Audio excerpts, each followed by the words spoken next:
Bueno, nos tomamos un buen descanso de esta serie y ahora arrancamos sin parar varios episodios consecutivos. ¿Qué tal, amigos de Fútbol Insólito? ¿Cómo les va? Bienvenidos a un nuevo episodio de la serie 100 maneras de matar al fútbol argentino. Y sí, como spoilea el título, hoy vamos a hablar de un solo episodio en particular, la razón número 97 de la serie, y es aquella fatídica y destructiva huelga de futbolistas del año 1948. Y el éxodo de futbolistas del año 49, que terminó liquidando al gran viejo fútbol argentino. A partir de allí, todo iría decayendo con los años hasta alcanzar la decadencia que tenemos hoy en día. Y quién sabe, capaz que terminamos decadente más todavía, qué sé yo. En este episodio de hoy, que es uno solo y largo, vamos a contar los pormenores del desastre de aquella gran huelga, la previa, la huelga en sí y el apocalíptico final. Pero no dilatemos más la introducción. Vamos con la manera número 97 de matar al fútbol argentino. ¡Dale! La primera fecha del campeonato de AFA de 1948 debía disputarse el domingo 11 de abril, pero se suspendió para el día 18, o sea, una semana después. ¿Por qué? Porque AFA estaba en conflicto con los futbolistas argentinos agremiados, en realidad un antecesor no oficializado todavía, que reclamaba por los derechos de los jugadores, y los dirigentes de los clubes y de la AFA no querían reconocerlo. Esta lucha venía desde el inicio del profesionalismo en el 31, pero tomó más relevancia a partir de 1944 con la aparición de dicho gremio. Pero esto había tenido un antecedente caldeado antes, cuando en 1947, un año antes, ya había habido protestas de los futbolistas con un paro de 1 minuto de silencio en el medio del partido, por los mismos reclamos. Encima, hasta los árbitros estaban en pie de huelga, los árbitros argentinos, debido al precontrato de AFA con la Asociación Inglesa de Árbitros que traerían 8 referís británicos para el año 48. Y encima también estaba en pie de huelga el personal administrativo de los clubes, como los porteros y controladores de la cancha, debido al exceso de abuso en los bajos salarios que percibían. Pero, ¿qué reclamaban los jugadores? Mirá, te cuento. Los jugadores pedían la posibilidad de negociar sus contratos libremente de los clubes donde estaban, al cabo del final de cada temporada. También reclamaban el aumento de sueldos y primas con respecto a los opulentos ingresos que tenían todos los clubes, debido a que cada partido era un mar de gente, muchos socios y muchísimos ingresos extras que se veían en los clubes, pero no en los salarios de los protagonistas de toda esa vorágine, los jugadores. También reclamaban la apertura del libro de pase, el pago de deudas anteriores de clubes con algunos jugadores y por supuesto el reconocimiento de futbolistas argentinos agremiados como el gremio que vino a representar a los jugadores. Semanas previas al comienzo del torneo del 48, Agremiados le envió un telegrama a la AFA para una reunión para charlar estos temas. AFA tardó una semana en contestar, pero solo hablaría con los jugadores en particular, no con el gremio. Los cabecillas, digamos, del reclamo eran Adolfo Pedernera, jugador de Huracán, Oscar Basso, capitán de San Lorenzo, Fernando Bello, ex arquero de Independiente, y Alfredo Di Stefano, delantero de River. Pero la AFA no quería saber nada con oficializar agremiados. Entonces los jugadores dijeron no, e hicieron huelga igual, antes del inicio de la primera fecha del campeonato del 48. Oscar Nicolini, presidente de la AFA y miembro del gobierno peronista nacional, destrabó la huelga y comenzaron el diálogo con agremiados. La promesa era rever las partes, tratar de responder de manera rápida a los pedidos y sobre todo el principal, que era la oficialización de agremiados. Los jugadores se dieron por hechos y levantaron la huelga comenzando el campeonato de manera normal. Pasaron 2 meses, sí, 2 meses y las negociaciones siguieron. AFA dilataba y dilataba cada vez más el reconocimiento de agremiados, como también el reclamo de los mismos futbolistas, mientras corría el campeonato que lideraba Racing Club. El 21 de junio apareció finalmente el comunicado de la AFA, rechazando todo, absolutamente todo. O sea, tardaron 2 meses para tirar para atrás todo lo prometido. Y acá se empezó a caldear la cosa de verdad, porque los futbolistas enfurecidos ante la respuesta de la AFA comenzaron a realizar asambleas con vistas de realizar una vez más otra huelga, más grande. Pero acá respondieron los dirigentes de los clubes, es ahora. Ustedes hacen huelga otra vez y los contratos serán rescindidos, de todos. Y AFA además indicaba que se iba a terminar suspendiendo el campeonato del todo. Y además hubo dirigentes que comenzaron a hacer bandera del retorno del amateurismo, como que el profesionalismo ya no daba para más, había que volver todo para atrás. A Gremiados no le importó nada y declaró la huelga igual, y otra vez se volvía todo a cero. Otra vez aparece Nicolini para enfriar la cosa, prometió rever otra vez el fallo del Consejo de Directivo de la AFA y comenzar las charlas con los dirigentes de todos los clubes para que aflojen un poco con tanta amenaza. Pero AFA dijo, ustedes siguen en huelga y yo suspendo el campeonato del todo. Y así lo hicieron. La fecha del 4 de julio de la Primera B y el 5 de julio de Primera División, o sea, sábado y domingo, fue completamente suspendida. Una curiosidad de esto, al no haber fútbol en Primera y en Segunda División, la gente que estaba deseosa de ir a la cancha llenó los estadios de los partidos de Tercera División, que en ese momento era amateur y no estaba ligada a la huelga. ¡Qué loco! En los días siguientes, Nicolini trató de que se pusieran de acuerdo futbolistas, dirigentes de los clubes y la AFA, pero ninguno de las tres partes aflojó, y el 8 de julio, Oscar Nicolini renunció a la presidencia de la AFA al no poder encontrar una solución a esto. Pero el consejo directivo de la AFA no se le aceptó a la renuncia, entonces siguió igual. Este quilombo que ya llevaba meses y meses y que veía en cada fin de semana el desolado y amargo pasar de la gente sin ir a la cancha, llegó a los oídos del gobierno nacional, al mando del general Perón. Este envió como siempre al abogado de los clubes, como él le decía, a Ramón Cereijo, a que intervenga en el conflicto. Cereijo tenía contacto con todos los clubes. Con Racing, por supuesto, tenía exclusividad, porque era hincha, pero se llevaba bien con todos y comenzó las reuniones con dirigentes de la AFA y dirigentes de agremiados para que logren una reconciliación que Nicolini no podía lograr. Y adivina qué, Cereijo lo logró. Se firmó un convenio donde los futbolistas aceptaban el levantamiento de la huelga, mientras que los dirigentes se comprometían a estudiar un nuevo régimen de contratación de los jugadores profesionales en comisión paritaria con agremiados, que en resumen era como una luz de esperanza para la oficialización del gremio. Cereijo además se comprometió a crear un tribunal arbitral para mediar entre jugadores y clubes los conflictos contractuales, deudas y otros problemas menores. El domingo 18 de julio volvió el fútbol, luego de 2 fines de semana sin nada, y con los meses parecía que la cosa iba bien, pero no llevaba a buen puerto. Había reuniones, pero no había acuerdos. Había una redacción de un nuevo contrato del futbolista profesional, pero no era lo que los jugadores pedían. Un caos. El campeonato siguió normalmente a pesar del no acuerdo. Racing lideraba el torneo, River lo seguía de atrás, Independiente también, y Platense y Estudiantes de La Plata estaban haciendo una gran campaña también ahí atrás. Pero en octubre el conflicto llegó al punto de la ebullición. La paciencia de los jugadores se iba terminando al ver cómo los dirigentes de los clubes pateaban la pelota para más adelante. Querían ir ganando tiempo con acuerdos, negociaciones y reuniones que no iban a ningún lado, para que finalice finalmente el torneo en noviembre. Y así se termina la discusión. Agremiados volvió a realizar asambleas y prometió que para el día 20 de octubre iban a decidir qué medidas iban a tomar, pero prometían ser mucho más severas. La presión de los mismos medios de prensa empezó a seguir el conflicto de manera obsesiva, y esto hizo que la AFA aprobara un anteproyecto de régimen de contratación de jugadores. Este tendría que ser aprobado por todos los clubes y por agremiados, y AFA se comprometía a que el 27 de octubre pasara a estudio y el 10 de noviembre pasara a dictamen, según lo que contestaran ambas partes si estaban de acuerdo. Pero los dirigentes de todos los clubes pateaban y pateaban la aprobación del anteproyecto para otro día y para otro día y para otro día. Y se iba el campeonato y el año así. Agremiado se recalentó y elevó una protesta a la AFA de que si no había respuesta de los clubes inmediatamente en la fecha 25 del campeonato, que se jugaría entre el 30 y el 31 de octubre, tanto segunda como primera división, los futbolistas volverían a tomar la medida de parar un minuto simbólico en el medio del partido como protesta. AFA redobló la calentura y amenazó a agremiados a que si realizaban dicho acto, otra vez los campeonatos se iban a suspender del todo. Pero Agremiados no aflojó esta vez, o sea, era un mano a mano, y no acató la orden del ente madre, y ese fin de semana del 30 y el 30 de octubre, los jugadores de segunda y primera división hicieron un minuto de silencio en el medio de los partidos como protesta. Esto hizo enervar a la misma gente, o sea, al público, a que se pusieran del lado de los jugadores. AFA no se quedó atrás, llamó a toda la prensa gráfica, radial y de todos los medios que sea para comunicar de manera oficial a todo el mundo que los campeonatos de segunda y primera división estaban estaban completamente suspendidos, del todo. Pero no solo eso, sino también que estaba prohibido que los clubes realizaran giras, partidos amistosos y que si esto seguía así, de esta manera, era el fin del profesionalismo. Mierda que se calentó la AFA.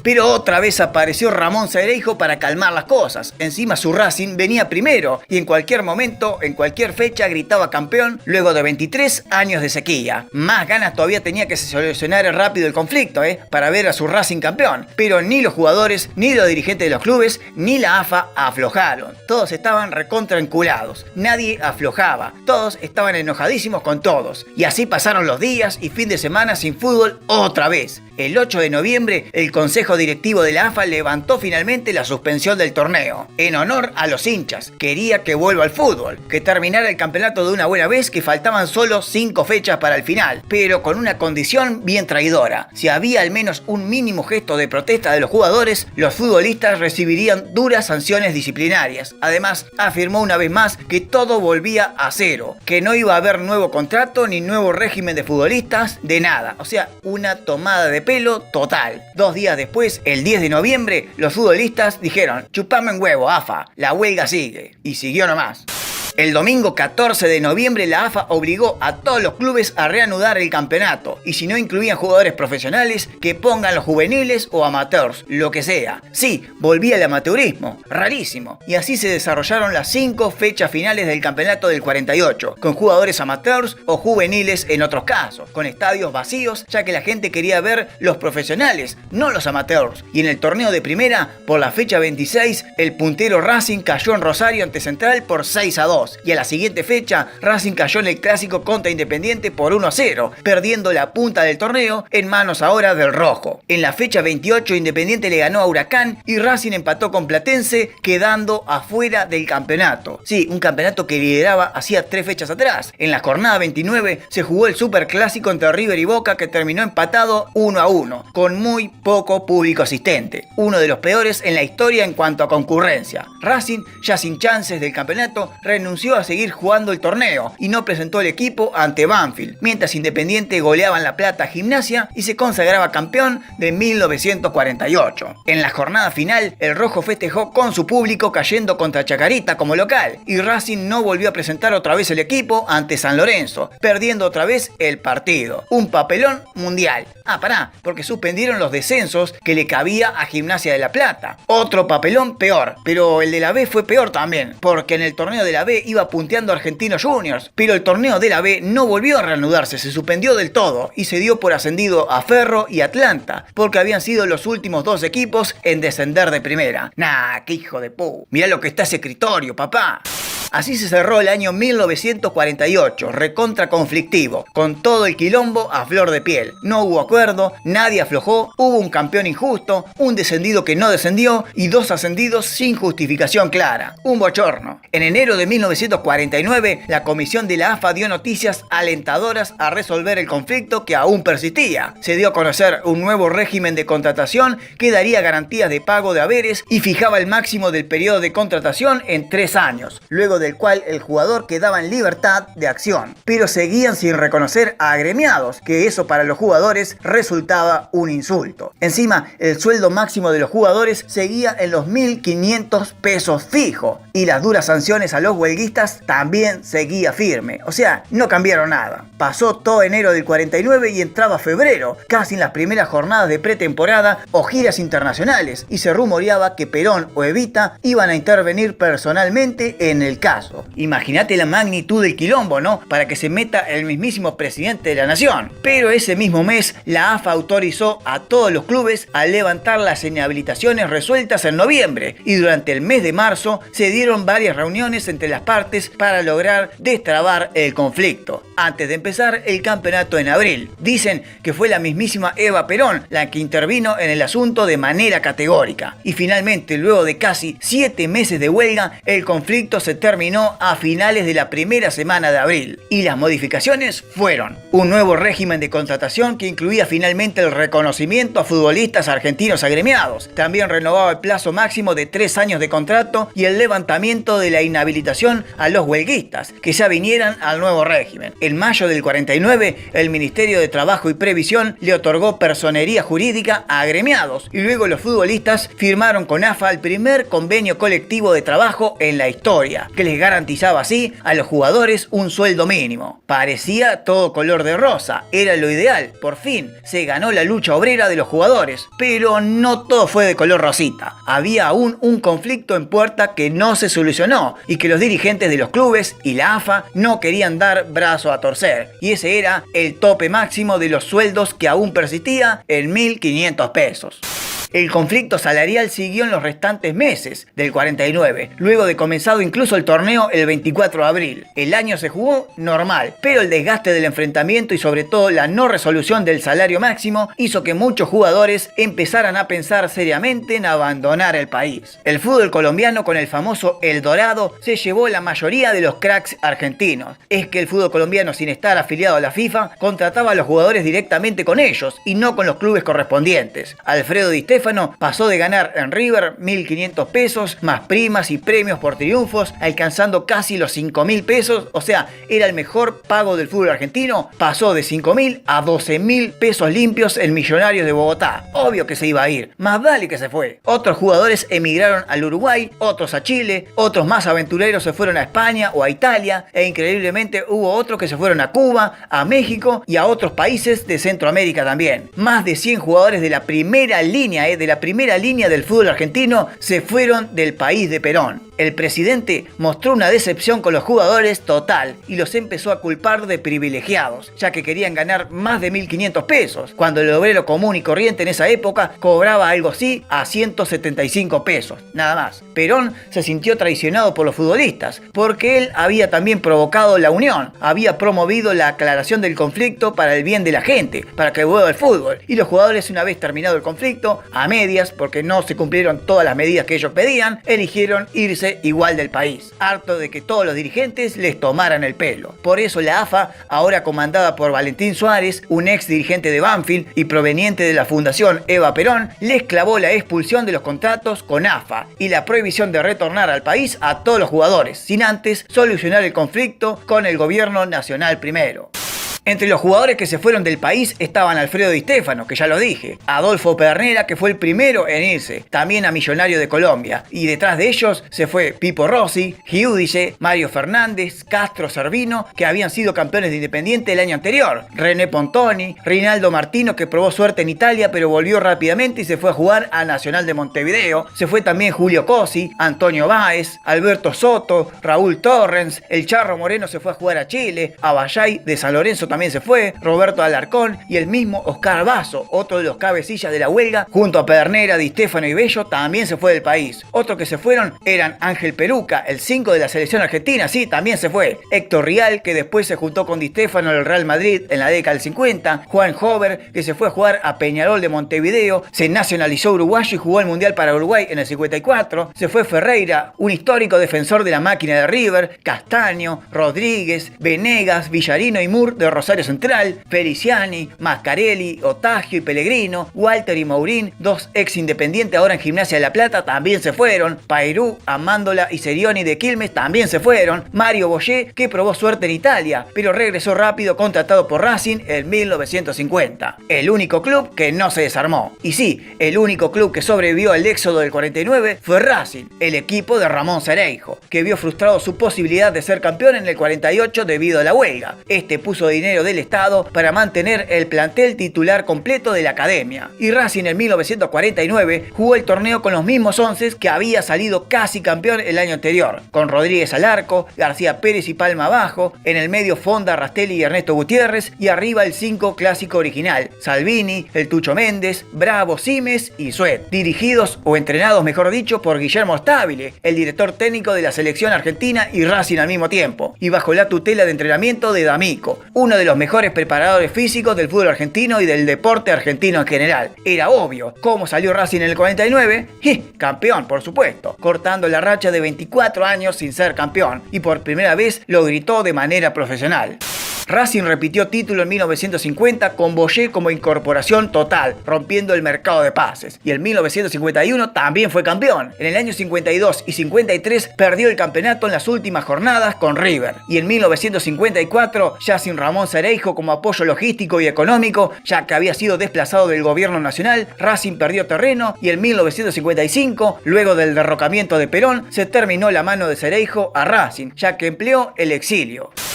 La huelga maldita del 48 más el éxodo del 49 fue una manera brutal y casi apocalíptica de matar al fútbol argentino, ya que moría así la época dorada del fútbol de AFA, que había comenzado aproximadamente en el año 35 y se había extendido por toda la década del 40, siendo la mejor y más prolífica década del fútbol bien jugado en canchas argentinas, a la que muchísimos medios, jugadores, árbitros, hinchas internacionales habían catapultado al fútbol argentino como el mejor fútbol del mundo. Luego de la huelga del 48 que desangró el campeonato y el comienzo del éxodo del 49, desmantelando todos los equipos de primera y segunda división menos Racing, el fútbol argentino entró en un periodo de transición que nunca terminó por saldarse, porque la AFA ofreció una amnistía a los jugadores argentinos que se habían ido al extranjero a partir del año 54, y ahí es cuando comenzaron a volver algunos jugadores de a poco, que en su mayoría vinieron solo a retirarse, ya que estaban pasados de edad. Esto no solo repercutió en el nivel del torneo de AFA, sino también en la selección argentina, al no presentar equipo en la Copa América del 49, en el Mundial de Brasil en el 50, en la Copa América del 53 y el Mundial de Suiza en el 54, logrando así una pausa de 8 años. Desde la Copa América ganada en el 47 en Ecuador, Argentina volvió a los torneos de FIFA en la Copa América de Chile en el 55, que fue campeón. Salvo un puñado de partidos amistosos en el medio, algunos históricos como contra Inglaterra, la mayoría fueron partidos sueltos y poco competitivos al no ser un prolongado y serio torneo oficial, solo copas de un solo partido. A partir de 1950 hasta el desastre de Suecia en el 58, el fútbol argentino siguió vivo porque se seguía jugando con 5 delanteros y se mantenía la mentalidad ofensiva en todos los equipos, aunque la calidad y la cantidad de goles había mermado muchísimo. Además siguió vivo porque hubo un renacer en la gente tras los triunfos históricos de los amistosos internacionales de la selección, con España y con Inglaterra, que hizo volver a la gente a las canchas en el año 52. La calidad de los jugadores fue de mal en peor, solo aparecían puñados de jugadores escasos en algunos equipos, con la calidad de los anteriores, como por ejemplo Enrique Omar Sívori, José Sanfilippo, el Coco Rossi, Elías Musimesi, Amadeo Carrizo, Ernesto Grillo y los delanteros de Independiente, Juan José Pisuti y el Loco Corbata, Antonio Angelillo y no mucho más. Encima fue la década de la recuperación económica de los europeos y así comenzaron de a poco a venderle jugadores a España y a Italia. Y bueno, las consecuencias se vieron en el Mundial de Suecia 58, el fallido retorno al círculo mundial que fue un verdadero bochorno mundial. Eso te lo conté en el episodio 96 de la serie y este episodio de hoy terminó acá. Si te gustó y no sabías con detalles este tremendo sacudón que tuvo el viejo fútbol argentino, déjamelo saber en los comentarios. Like, suscríbete al canal y prepárate para una maratón, porque se vienen varios videos consecutivos de esta serie para finalmente entrar en los primeros 10, que son los más terribles. Vas a ver. Seguí mirando este video. Dale, nos vemos.